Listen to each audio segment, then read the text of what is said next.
গল্প গরুর প্রতি ভালোবাসা। গ্রামের এক কোনায় ছোট্ট কুঁড়ে ঘরে বাস করত গোপাল নামের এক সাধারণ কৃষক।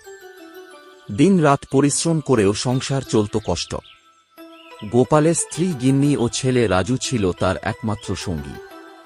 তবে গোপালের সবচেয়ে বড় সঙ্গী ছিল তার প্রিয় গরু, যেটাকে সে সন্তানের মতো ভালোবাসত। গরুটির সঙ্গে গোপালের ছিল এক অদ্ভুত বন্ধন। গরুটিকে সে যত্ন করত, আদর করত, তার সঙ্গে কথা বলত। মাঠে কাজ শেষে গরুটিকে জড়িয়ে ধরে গল্প করত গোপাল। কিন্তু দারিদ্র্য নামক অভিশাপ যেন কিছুতেই পিছু ছাড়ছিল না। একদিন অভাব এতটাই চরমে ওঠে যে সংসার চালানো অসম্ভব হয়ে পড়ে।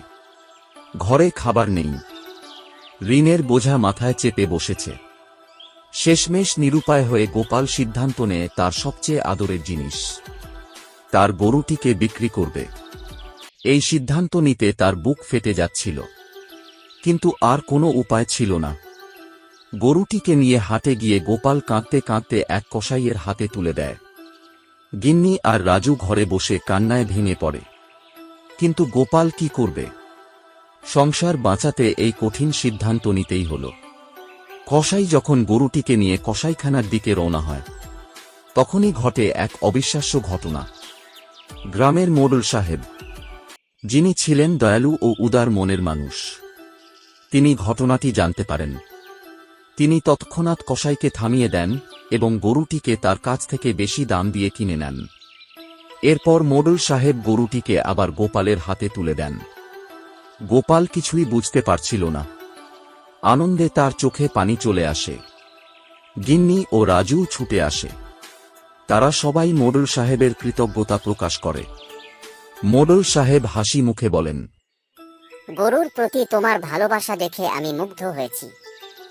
যে গরুকে তুমি সন্তানের মতো ভালোবাসো, তাকে আমি কসাইয়ের হাতে যেতে দিতে পারি না। তোমার দুঃসময় থাকবে না চিরকাল। একদিন সব ঠিক হয়ে যাবে। গোপাল চোখ মুছে বলেন, আপনার এই দয়া আমি কোনোদিন ভুলব না, মোড়ল সাহেব। গরুটিকে আবার কাছে পেয়ে গোপালের মনে যেন নতুন আশার সঞ্চার হয়। গরুটির গলায় হাত বুলিয়ে সে বলল, তুই আর আমার থেকে কখনো আলাদা হবি না, প্রিয় বন্ধু। গ্রামের মানুষেরাও এই ঘটনা দেখে আবেগে আপ্লুত হয়ে যায়।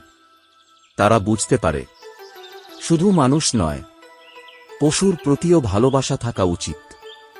উপদেশ: এই গল্প আমাদের শেখায়, ভালোবাসা আর মমতা সবকিছুর ঊর্ধ্বে।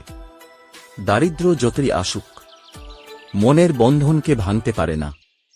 মানুষের দয়া ও সহানুভূতি পৃথিবীকে আরো সুন্দর করে তোলে। নতুন নতুন ভিডিও পেতে সাবস্ক্রাইব করুন এস বাংলা অ্যানিমেশন চ্যানেল।